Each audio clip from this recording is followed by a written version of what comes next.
Movie opens with shots of what your actual children will look like by the end of this 2.5-hour bonanza of crazy. Peter Pan movie acknowledges the existence of the Peter Pan play, because art imitating real life imitates art. I shall sew it on for you, my little man. Cheating. Also, elementary school plays. Dad, my game. You promised. I even brought this baseball to the play to emphasize this point, just in case your workaholism acted up. I'll be there. My word is my bond. Unkeepable promise that signals there's no way he's making it to his kid's big game cliche. These two assholes reenact the Aaron Burr-Alexander Hamilton duel with dick-measuring cell phones. It's so amusing and wasteful of time. Gotta fly. Wah, wah. Isn't it bad enough you're named Peter Banning? Man, between this movie and What About Bob, I nominate this kid for worst combined movie childhood ever. Also, kid with crushed dreams only realizes his dad isn't watching the game at the exact moment his substitute father points a camera at him. Are you telling me this kid, who's all of 12 years old, has a goddamn slider in his repertoire? Judging by the swing, I'm guessing even if his dad was there, he still would have struck out. Also, a movie where a terrible baseball kid struck out tries to make me feel bad because the father wasn't there to see his son's terrific failure. Peter not only missed the game, but he's so late that absolutely zero people are there, and there is no evidence a baseball game was played, or even if a father's love can be bought. Super long shot of Pan Am plane is super long. I mean, super long. Apparently every screenwriter in Hollywood has been on the plane with turbulence that somehow only happens to the people who are afraid of flying. Jack draws a picture that shows his dad falling out without a parachute, but really the joke's on him, because he also drew sharks down below, a species famously unimpressed with how you land in the water. Plane's flight attendants let this asshole kid bang his ball against the ceiling without squashing that. Next season I'm coming to 6 games, I promise. Absentee father overpromises on next year's absenteeism. My word is my bond. What? This asshole tries this again so soon after f***ing up the last instance of it? Jesus, the screenwriters really wanted us to know this dude was the worst father ever, didn't they? Almost as though they're in a movie, no one decides to close the front door. It's gotten into you. This house has got into me. In 20 seconds time? God damn, this house has some powerful mojo. Liza. And no cliche was spared when it came to Peter's awfulness, as he can't remember anyone's name. Somehow, 1991 Maggie Smith looks exactly like modern-day Maggie Smith. 1991 makeup artists were sorcerers when it came to predicting the future. Fake snowfall on fake England is fake snowfall England. Why would Granny Wendy have a door that locks with the villain's most distinguishing feature? Loud screaming kids who already hate their father run in pretending to love him, while making tons of noise, just so that we can have another scene showing us what an asshole business dad this dickhead is. And leave me alone for one moment! Hey man, you've got a cell phone. Those can talk anywhere. Thankfully, for the sake of comedy, this movie wrote in a shaggy dog who finds and buries Peter's phone. I don't hear you laughing. Let's go, people. There's a question I've been wondering about through the first 17 minutes of this picture, and that's whether or not Jack likes baseball. He loved our stories so much that he wrote them all down in a book. And he took all the royalties from children's intellectual property and laughed all the way to the bank. Also, since I just found out J.M. Barrie based the character of Peter Pan on his brother, who died in an ice skating accident before he was 14, this rewrite of history seems a bit disrespectful. Keep this window closed. I've told you this 100 times. Did you really? 100 times, huh? Open window? Sure. Who took my baseball?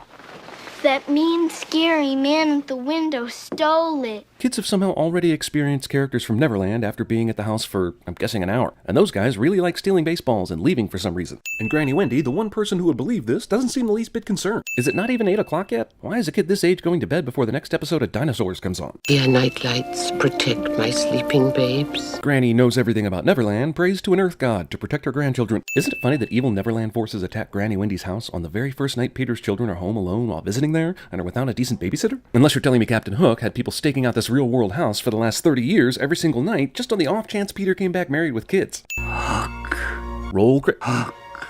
Roll. Hook. Roll crit. Hook. Damn. Well, you know what I mean. If you have magic that can unlock hatches from the outside, why do you need all this ceremony about it? You all right? Does no one notice the window just opened and blew snow into the whole place? Is that in her mind? There's a guy closing the window later, so what the hell? Wendy experiences obvious Neverland people are here on regular Earth feelings, but still shrugs them off to continue her awards banquet, instead of instantly recognizing her grandchildren were in danger. Okay, Nigel. Norman. God damn it, give up already. Movie decided not to show the exciting stuff while Granny Wendy got honored for things that have yet to make a dramatic impact. Casting Phil Collins as the detective is only going to make me think solving this case is against all odds. It's entirely possible that this whole thing is some kind of ridiculous prank. The f***ing walls are gashed and kids are missing! Never hire Phil Collins to do investigative work. It's time to tell you at last. Yes, now, and not, any time prior to his kids being kidnapped. Arranged for the adoption by my American parents, Hank and Jane Banning. Wow, that is some seriously clunky exposition. I just forgot 5 facts about geography that line had so much information in it. When I was young. You know, sorry, this John Williams score, which sounds so much like his Harry Potter score 10 years later, and Maggie Smith in the same scene, really reminds me a ton that I've never watched Downton Abbey. Oh yeah, and the Harry Potter parallels are too close not to sin in this scene. No other girl held your favor the way I did. Well, without explaining the backstory to him, this is actually one of the grossest, creepiest things you could possibly say. Tinkerbell knew that Peter would be good and drunk tonight and ready to believe in fairy tales again. Just in time for the plot to kick in, too. No one wakes up when Tinkerbell does this. In a house with 2 recently missing kids, you'd think folks would be more on edge. Yep, these special effects look exactly like an actor swinging at air and being pummeled by air. Don't worry, Robin, we'll fix it in post. Every time someone says, I do not believe in fairies, somewhere there's a fairy that falls down dead. Whoa, really dark ripoff of the Bell Rings Angel Wings thing from It's a Wonderful Life. I do not believe in fairies! This movie spends a lot of time on bullshit like this. No wonder it's 2.5 hours. Peter doesn't remember Neverland, so Tinkerbell straight up kidnaps him there to force him to remember. Because when your ultimate intentions are good, even kidnapping can be overlooked. 2-hour and 22-minute movie about Peter Pan takes until the 36-minute mark to even show our bored asses some Neverland. Jesus, Spielberg, what were you smoking on this one? Get back here. Why didn't she stop him before he left? Tinkerbell, showing more than enough strength to conquer these pirates with her bare hands, decides to go the Home Alone route while fighting pirates. Here comes me! Hookers. Movie gives us the kind of thing you might expect to precede the title screen 39 minutes into the film, which just feels awkward. Captain James! How? In a movie called Hook, it takes 40 minutes for the title character to show up. And this movie is clearly not about Hook. I'm going to kill Peter Pan! Could have waited in the house until he came back, but instead I kidnapped his children and hoped he remembered how to get back to Neverland. Someone here does not belong, stranger amongst the loyal. I can tell by sniffing, aka reading the screenplay. You better get an attorney and hope to God he's better than me. Peter still has no idea what's going on, which is, at this point, shocking to the point of unbelievability. Who are you? Yeah, the point is Peter doesn't look like Peter anymore because he's a dull bastard, but still, he knows what his kids look like? You're Peter? Yes. You're Peter? Yes. Skip! Pick up your weapon. All right. I am actively rooting for Hook to win this now. Fly up there and touch the outstretched fingers of your frightened children, and I'll set them free. If I'm Hook, how does this threat in any way benefit me? If he flies up there, I know I have Pan as my adversary. I can probably kill and capture him before he frees the kids. If he doesn't fly, how does this prove anything? Not flying up to save the kids could mean not Pan, but could also mean Pan but not ready to embrace it. Everything about Julia Roberts playing Tinkerbell in this movie screams, I did this between takes while filming Dying Young and Sleeping with the Enemy. Dumb pirates ex machina. Thank goodness for Peter, Neverland is like Skyfall, and there are happy mermaids all over the place to help him not die from a certain drowning normal people would die from. Part of Peter's learning how to save the day involves him kiss cheating on his wife with multiple underwater mermaids, because that's how moral men behave, of course. Also, slutty scuba mermaids. Actually, that's not a sin. I just wanted to say slutty scuba mermaids. How did the mermaids know to put Peter in a seashell that would take him up to this island where Tinkerbell is somehow sleeping? Is this movie like The Wizard of Oz, where everything that happens is real because it's your imagination, which means it's not really real, but it is, but it isn't? Also, the hell is Tinkerbell sleeping for? Wasn't she just on the Hook ship a minute ago? Ah, f*** it. Lost boys, wake up! What the hell for? You're just gonna leave Kiefer Sutherland at the altar for Jason Patrick again. Oh wait, I'm massively confused. Man, this movie has way more newsies than I think it wanted to be. This is an insurance nightmare! Asshole who just said he believed everything a minute ago is now back to his dick self again because dicks. Meanwhile, where the f*** is Tinkerbell so she can tell all these kids that this is Peter Pan, even if he doesn't act like Peter Pan? Did she go take a nap again? Cheap ball shot for laughs. Boys, listen! You could have told the entire crew a minute ago and spared us this non-lethal, boring adventure scene, but now you're wasting time with these 2 rando kids while Peter is out in the open being attacked by the rest of the kids. Peter's Peter gets aggressively sniffed by a flower. This is a clear half-pipe that is also pretty clearly contained and easily escapable, yet Peter will run back and forth on it for several moments to create some kind of tension. What? When did he get on a skateboard? He climbed out of the natural half-pipe and screamed helmet a few seconds ago, but we never saw him encounter and climb aboard a damn skateboard. You are embarrassing me. Actually, no, the special effects are doing that job. Is this the official Peter Pan tester?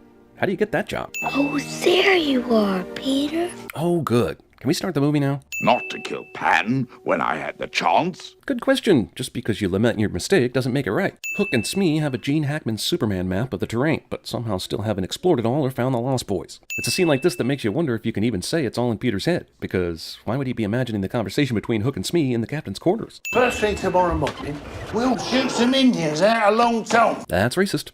We could make the little buggers love you. The plot of this movie is now Captain Hook tries to make Peter's kids love him to get revenge. In real life, this stupid idea would get rejected by any respectable bad guy, but it was not rejected in Hollywood. Smee uses his own earwax to tighten up Hook's mustache, and I've just thrown up on my keyboard and one of my cats. Pan training. Also, doesn't this kill the whole idea of you can fly if you just believe, or if you have great imagination or something like that? You need to exercise? Granny Wendy is probably rolling in her grave. Jumping jacks are good for you! Now your face is turning blue. I think the jury is still out on the effectiveness of jumping jacks as an exercise, but regardless, a face turning blue is not a sign of workout progress, but rather of a man whose air supply has been cut off. Swing your arms around your back! Give yourself a heart attack! Lost Boys continue to encourage poor health. How does this help me get my kids back? It doesn't. Shut up. Lost Boys, who all understand flying is related to happy thoughts and not physical propulsion, still somehow inexplicably created this giant slingshot flight trainer that will in no way train a person to fly since it has no happy thoughts elements to its design. All you need is one happy thought, Peter. Seriously, Tinkerbell feels just as forced and fake as when Ed Wood got his wife chiropractor to finish the Bela Lugosi scenes in Plan 9 from Outer Space. Kids care about made-up grades provided by the evil ship captain that kidnapped them because the plot told them to.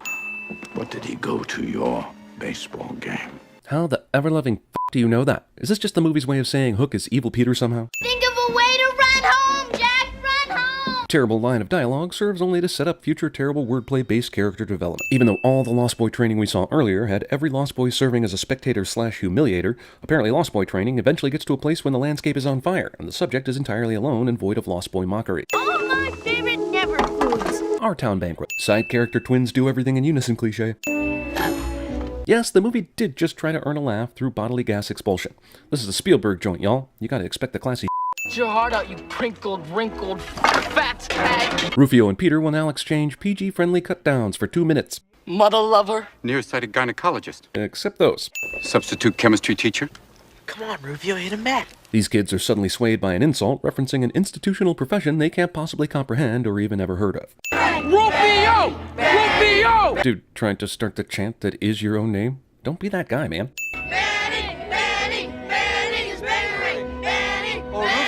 That's great, but weren't you so bewildered by the invisible food earlier that you can't possibly have put any invisible food in your bowl here? Aha! Got you, movie! You're doing it. Doing what? Using your imagination, Peter. So, are these kids actually dead skeletons imagining good health? Peter's imagination of a meal includes a huge tray of animal legs, somehow all facing outward like a pincushion, several bowls of whipped colors, and a container of mostly boring vegetables. Welcome to flavor country. None of this is happening. Movie would have you believe that this asshole would throw a coconut at someone everyone else here loves, and that someone would see it and warn Peter, and that Peter would have enough time to spin in a complete circle and then cut the coconut in two, and... Wait, Rufio threw a coconut? That's more sinful than any of the previous 3 sentences I just said. How the f*** did he clean these clothes after the imaginary food? Oh. Okay, so it makes for a nice shot, Peter looking down over the harbor where his singing prisoner daughter is, but with geography this tight, it's amazing Captain Hook hasn't found and killed every single Lost Boy in the cove. 20 full seconds of lantern blowing out. Good night, Neverland! I'm asleep. Neverland has 3 moons, which is probably hell on the gravity around this place. Father-hating represented as clock smashing, because, duh, naturally. Don't you see the connection, you dick face? Have I ever made a promise, Jack? I have not kept. Well, no, I guess, but have you ever even made a promise at all? Luckily, there's an appointed time by which Hook takes his hook out for no reason. Peter actually has Hook's hook in his grasp, but lets go because of the ex-machina timing of his son's at-bat in the bull pirate baseball game. Smee commits 5 balks in this warm-up. Gotta admit, this is some goddamn baseball being played here. Any kind of inspirational moment this kid gets from being a hero will be a total lie. Hook scolds the pirates for shooting the base runner and not playing the game by Master Jack's rules, but then does not also restock the bases with a pinch runner, as should be allowed by the rules if a player on base outright dies. Of course, the pirates mess up home run, and somehow Jack takes it as a message that his 12-year-old mind probably shouldn't even comprehend. I mean, right next to it is something about pussy and come give us a peek, but that doesn't cycle through his prepubescent mind at all. So, the guy who didn't even know what baseball was a minute ago somehow developed a curveball? You. It's probably due to the 3 moons. Besides, hitting a home run in this park is for assholes. Gotta tell you, whatever it is in this world that helps you out when you're at your lowest sure takes its sweet-ass time. Or at least until the plot needs to move forward. Do you like my dress? You look beautiful. Sexualizing the relationship between Peter and Tink was one of the worst ideas this movie had.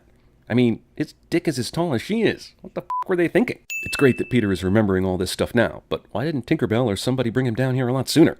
Was he not ready or some shit? I remember my mother. Not at that age, you don't. Terrible mother is goddamn f***ing awful at mothering. Also, when the baby was found, Tinkerbell basically said, "Hey, free baby," and took him off to Neverland instead of back to his mom. So I ran away.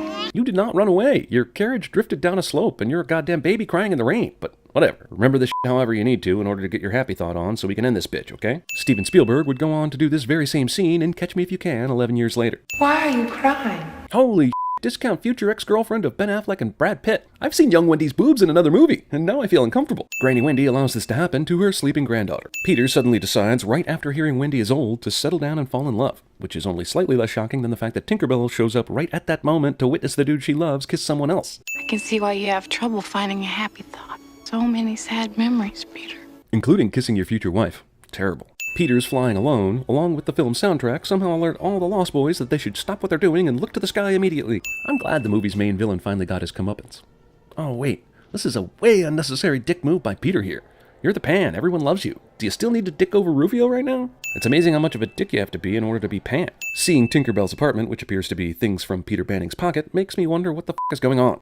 Peter Pan's got kids? Oh, Jesus. In remembering his Peter Pan-ness, he forgot his kids? Look what happened. Yeah, she actually had to be in the movie for once. You're humongous. 2.5-hour movie has time for enlarged, fairy warped Cinderella bullshit third-party romance storyline. Jack and Maggie? Those people I literally couldn't remember less than 2 minutes ago? I love them. When it's all over, you'll leave and never come back again. Yes, Jesus, he just told you he loved his Earth family and not you. Are you still clinging to this never-existed romance? One confused baseball game and then, bam, Jack is in love with being Hook's protege. By the way, if this is actually all happening in Peter's mind because he was drinking, this is the strongest alcohol ever created, and I want some. And now for some of the most bloodless sword fighting ever put to film. Don't I know him? What the f***? If Neverland is going to fog up everyone's memory of everyone else, least you could do is explain that shit even one time in a 2.5-hour movie. Bunch of food fighters somehow defeat a group of armed pirates. This is one of the only movies in history whose target demographic gets younger with every minute of runtime. You know, this is the second time that fat kid has been used as a projectile in this battle, and I just have to say, isn't the actor a little too young to know what he's signing up for? Is this character called Fat Kid Joke Fodder? Or was he and his entire family duped into becoming this movie's fat joke? This movie is doing everything it can for me to hate it. The Lost Boys think food coloring plus squirt gun equals valuable battlefield weapon. And thankfully for their sake, the movie agrees. Oh yeah, I forgot I had a daughter. Damn. Daddy! Wait, if Peter's son can't recognize his own father because he's changed, then why can his daughter recognize him? Choreographed chaos of nothingness. No! I wish I had a dad like you. Oh, Dad, I'm sorry. Once again, if this is all playing in Peter's head right now, what an egotistical bastard this guy became in his own dream. I'm surprised he didn't bang Julia Roberts while he was at it, while his wife looked on and encouraged it. Pan the Avenger. Oh, Jesus, not another Avenger. We already got way too many. Peter had to work really hard to remember how to imagine fake food and how to find a flight-worthy happy thought. But sword fighting, that's like riding a bike, obviously. Movie that spent 80% of its runtime on really boring emotional bullshit spends the final 20% on an even bullshit sword fight.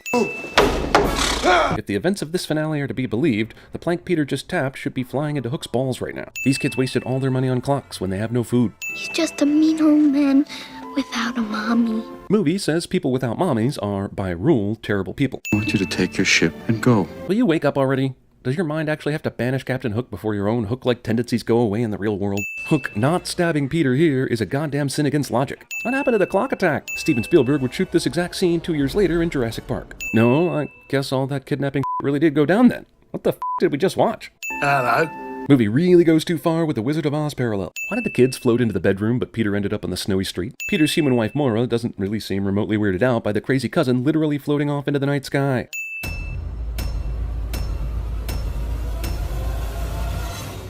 The boo box. The boo box.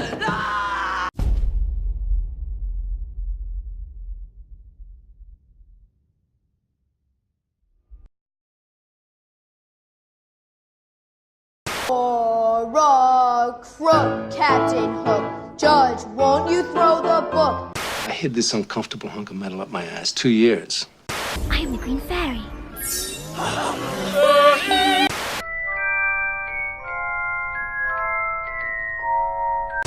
Hello, Joseph. Trouble? Looks like we'll have to send someone down. I've drowned and dreamed this moment. What is this? A center for ants!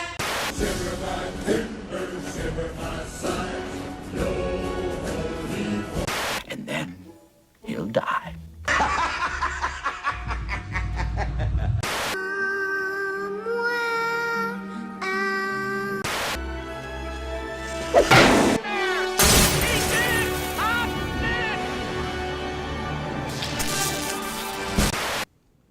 And I know that if you could stand now, you would express much better than I have. Captain, my captain. Your feelings of... Sit down, Mr. Anderson. Gratitude. Oh, Captain, my captain. Appreciation. Mr. Overstreet, I warned you. Sit down. And warm feelings for this wonderful woman. Go! Sit down. All of you. I want you seated. Sit down. Leave, Mr. Keating. Thank you, boys.